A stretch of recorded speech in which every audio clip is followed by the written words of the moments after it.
Hello mga Frenny! For today's video ay gagawa nga pala tayo ng lumpiang gawa sa century tuna. Sa mainit na kawali ay magigisa tayo ng sibuyas at bawang. Next naman natin ilalagay ay ang century tuna. By the way, inalis ko nga pala yung sabaw nito at laman lang ang aking kinuha. At hinati-hati ko nga rin pala yung mga buo-buong laman nito.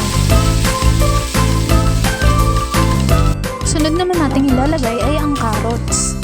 By the way mga Frenny, paki-comment naman kung taga saan kayo para malaman ko kung hanggang saan umabot ang video na to. Salamat! Huwag nyo rin kalimutang mag-follow, like, and share. Next naman natin ilalagay ay ang patatas.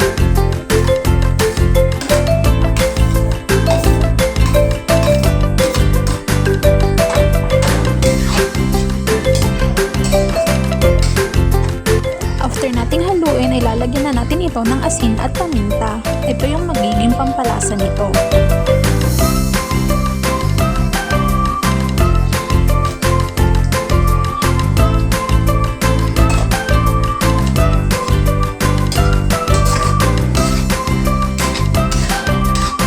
After haluin, ay takpan muna natin ito ng ilang minuto hanggang sa maluto na yung gulay.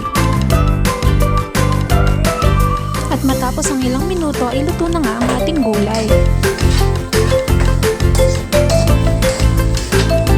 After nga natin magluto ay ibabalot na natin ito sa lumpia wrapper.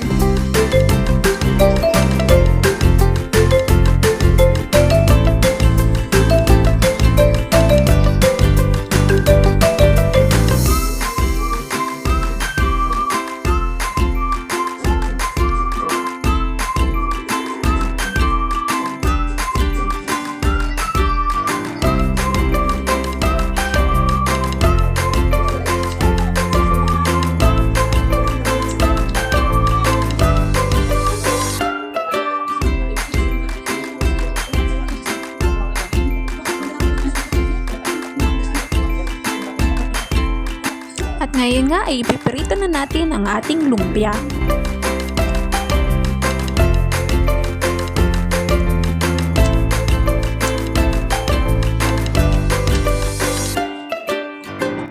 Ngayon nga ay golden brown na ang ating lumpia at pwede na natin itong hanguin.